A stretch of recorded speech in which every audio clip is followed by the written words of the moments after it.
कदाचित ही कोई ऐसा हो जिसने तिरुपति बालाजी का नाम ना सुना हो। इसे दक्षिण भारत के सब बड़े और प्रसिद्ध मंदिर के रूप में मान्यता प्राप्त है। दक्षिण भारत के अतिरिक्त अन्य राज्यों में भी इस मंदिर की बहुत मान्यता है। यह एक ऐसा मंदिर है जहां भगवान विष्णु मनुष्य रूप में विद्यमान हैं, जिन्हें वेंकटेश कहा जाता है। इसी कारण इसे वेंकटेश्वर बालाजी भी कहते हैं।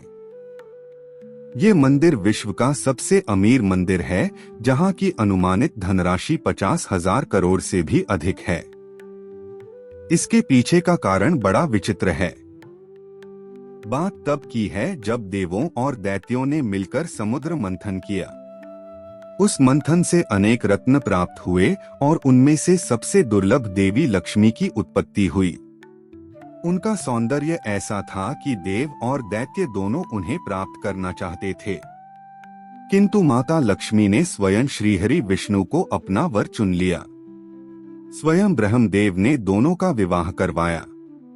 विवाह के पश्चात देवी लक्ष्मी ने पूछा कि उनका स्थान कहाँ होगा।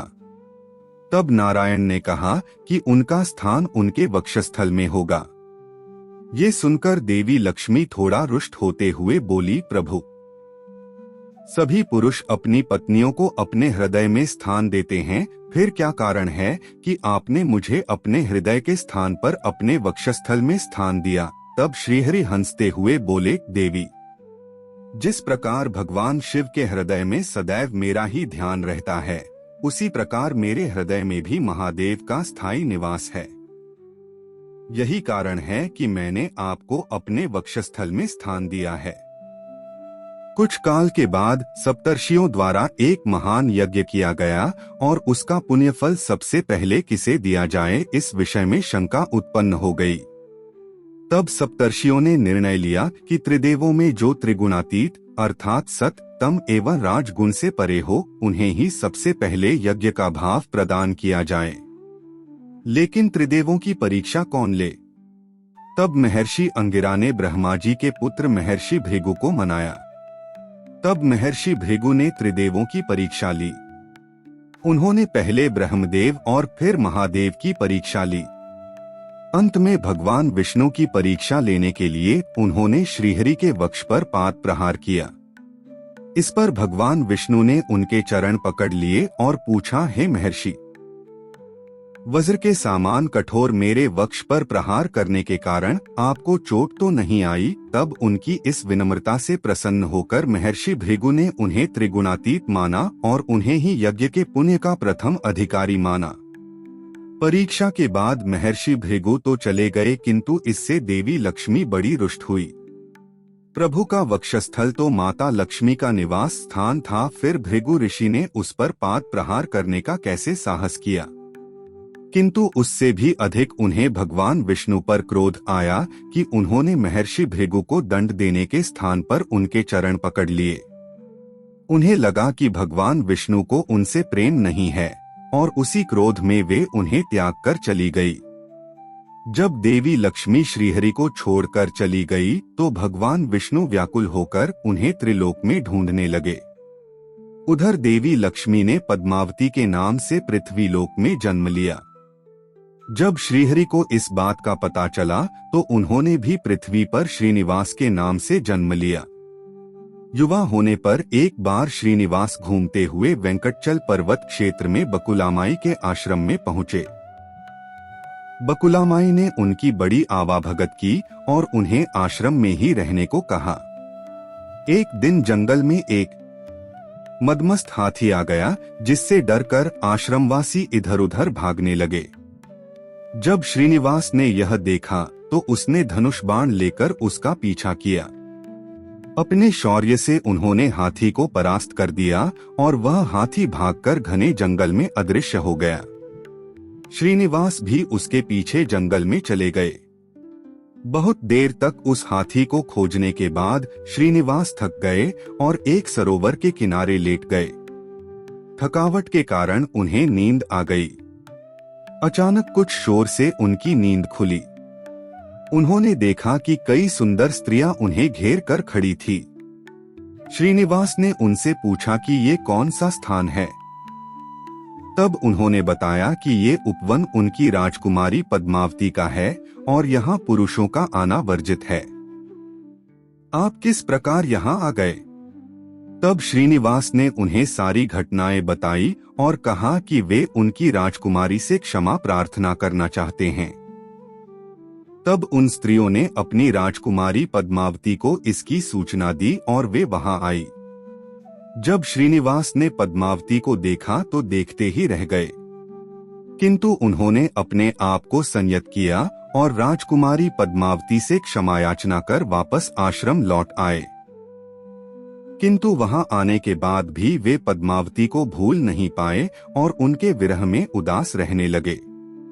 जब बकुलामाई ने उनकी ये दशा देखी तो बड़े प्यार से उनकी उदासी के बारे में पूछा। तब उन्होंने पद्मावती के बारे में सारी बात बताई। उन्होंने कहा कि लगता है कि उन्हें पद्मावती से प्रेम हो गया है और वे उसके बिना जीवित नहीं रह सकते।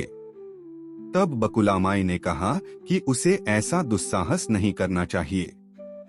वो पद्मावती प्रतापी चोल नरेश आकाशराज की कन्या है और तुम आश्रम में पलने वाले एक कुल गोत्रहीन युवक।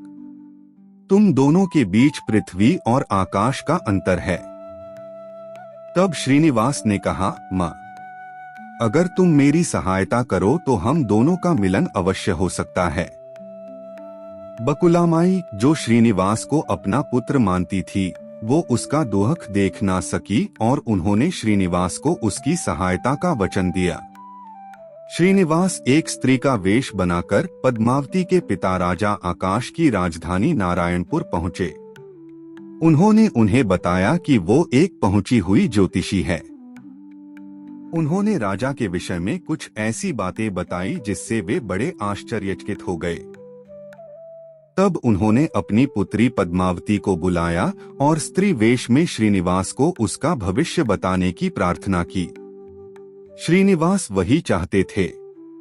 उन्होंने पद्मावती का हाथ देखकर कहा कि कुछ दिनों पहले जिस युवक को तुमने जंगल में देखा था, उसी से तुम्हारा विवाह होगा।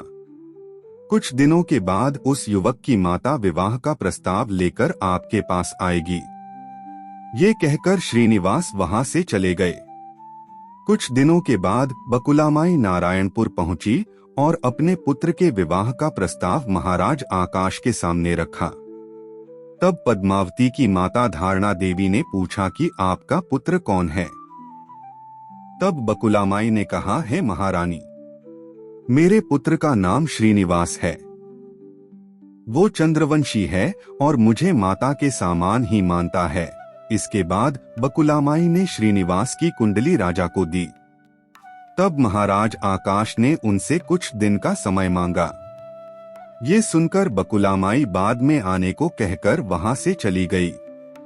उनके जाने के बाद महाराज ने अपने राजपुरोहित को बुलाकर उन्हें श्रीनिवास की कुंडली दिखाई। उसे देखकर राजपुरोहित ने कहा कि हे महाराज, इस युवक के गुण तो स्वयं श्रीहरि विष्णु से मिलते हैं। लक्ष्मी के समान आपकी पुत्री पद्मावती के लिए ये निश्चय ही सुयोग्य वर है। ये सुनकर महाराज बहुत प्रसन्न हुए और उन्होंने बकुलामाई को अपनी सहमति भेज दी। जब बकुलामाई ने ये सुना तो वो और श्रीनिवास बड़े प्रसन्न हुए। लेकिन वे तो बड़े निर्धन थे। अब राजा की बेटी से विवाह तो धूमधाम से ही करना पड़ेगा, किंतु उसके लिए धन कहाँ से आएगा? ये सोचकर बकुलामाई श्रीनिवास को लेकर वराहस्वामी के पास पहुंची और उनसे अपनी समस्या बताई। तब वराहस्वामी ने 8 दिक्पालों का आह्वान किया और श्रीनिवास से कहा कि उन्हें अपनी समस्या बताओ।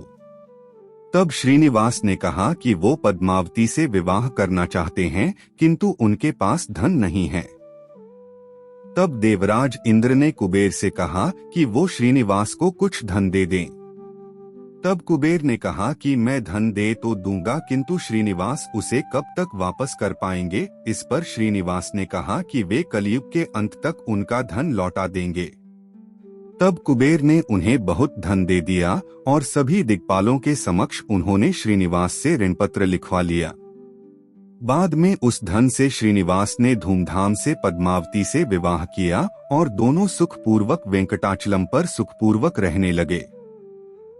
उधर देवर्षि नारद ने देवी लक्ष्मी को इसकी सूचना दे दी कि श्रीनिवास रूपी भगवान विष्णु ने पद्मावती से विवाह कर लिया है।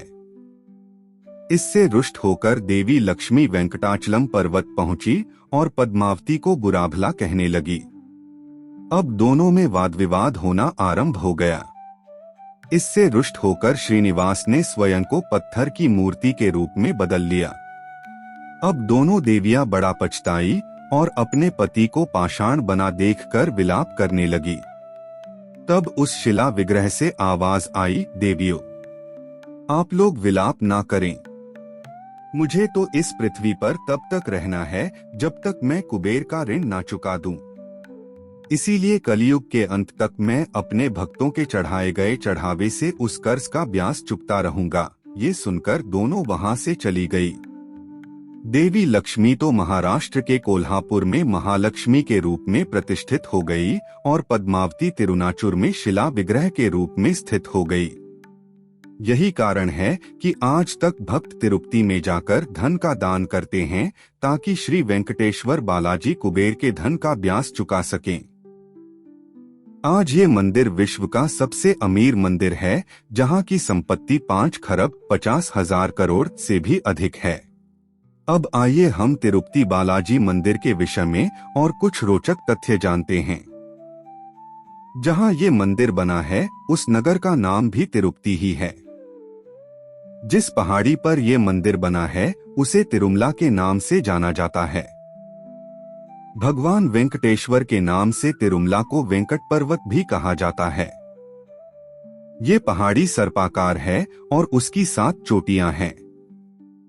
ये आकृति शेषनाग से बहुत मिलती है, इसी कारण इसे शेषाचलम के नाम से भी जाना जाता है। इस पहाड़ी की 7 चोटियों के नाम हैं शेषाद्रि, नीलाद्रि, गरुडाद्रि, अंजनाद्रि, ऋषभाद्रि, नारायणाद्रि एवं वेंकटाद्रि हैं।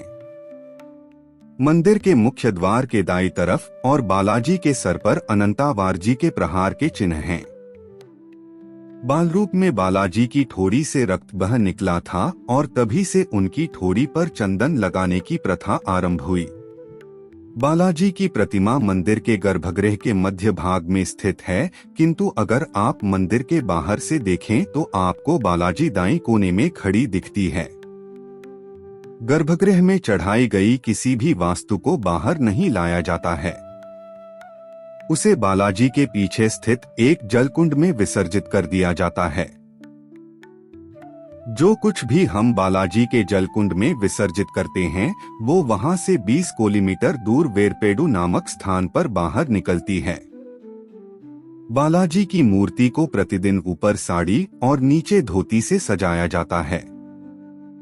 बालाजी के सर पर आज भी रेशमी बाल है और वो हमेशा ताजा रहते हैं और उसमें कभी भी उलझन नहीं आती। मंदिर से करीब 23 किलोमीटर दूर एक गांव है जहां बहरी व्यक्ति का प्रवेश निषेध है। वहीं से लाए गए फूल और अन्य वस्तुओं को बालाजी पर चढ़ाया जाता है। इस गांव में महिलाएं साड़ी के नीचे कोई अंगवस्त्र नहीं पहनती हैं।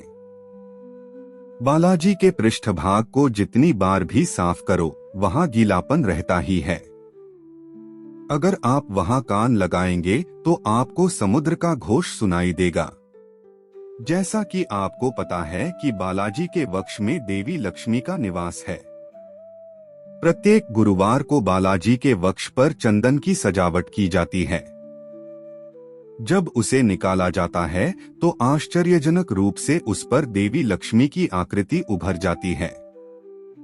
बाद में उसे ऊंची कीमत पर बेचा जाता है। गर्भगृह में जलने वाले दीपक कभी बुझते नहीं हैं।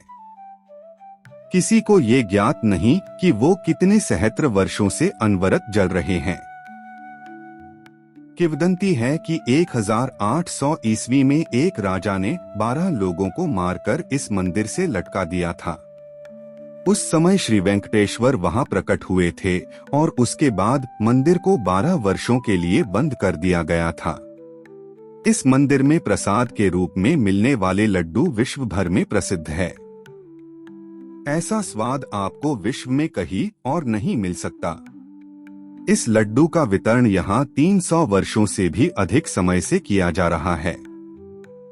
पहली बार 2 अगस्त 1715 में इसे प्रसाद के रूप में बांटना आरंभ किया गया। इसे बनाने में आटा, चीनी, घी, इलायची और मेवे का इस्तेमाल किया जाता है। इस विशेष प्रसाद को बनाने के लिए भी एक विशेष स्थान नियत है जहां हर कोई नहीं जा सकता है। इसे केवल खास रसोइये ही बनाते हैं। भगवान बालाजी को प्रतिदिन ताजे लड्डू का ही भोग लगता है और यहाँ प्रतिदिन 3,000,000 से अधिक लड्डू तैयार किए जाते हैं। तिरुपति बालाजी के मंदिर में प्रतिदिन औसतन 1 करोड़ रुपए से भी अधिक का दान होता है। तो दोस्तों, इसी तरह का और भी धार्मिक स्टोरी सुनने के लिए हमारे चैनल को सब्सक्राइब करें और बेल आइकन प्रेस कर लें ताकि हर वीडियो का नोटिफिकेशन आप तक पहुंच सके।